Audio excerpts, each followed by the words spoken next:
शंभू हो नवीन पायदा. पैरे काय आलेत मथुरचे सगळे? पहिले करायला काय युट्यूबवाल्यांना तारा निघत नाही, त्याच्यामुळे पहिले करतात. पण जो पण आम्हाला न विचारता कोणी पहिला टाकेल त्याच्यावरती आम्ही फोन करून 100% कारवाई करणार. कारण की आमच्या बैलाचा अधिकार कोणालाही काही पहिले टाकायचं नाही, तुमच्या माध्यमातून सांगतोय.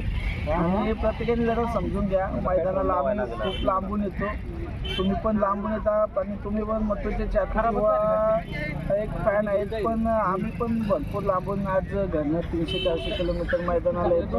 असं काय करू नका. प्रत्येकाने मैदानात ज्यावेळी मथुर पळेल त्यावेळी पहिला 100% कलतच असतो. आणि आज मथुर जो पळतोय तो खास करून फॅन फॅमिलीसाठी व त्यांच्या चाहते वर्गासाठीच पळतो. कारण की आज एवढं वय होऊन पण मथुर त्या जोमात पळतो ते सर्व आपले जेवढे मथुरचे फॅन आहेत चाहते त्यांच्यासाठीच पळतो. फक्त तुम्ही मैदानाच्या 1-2 दिवस आधी किंवा 5 दिवसा आधीपासूनच पहिला फोडून टाकतात आणि पूर्ण वाट लावून टाकतात युट्यूबवाले.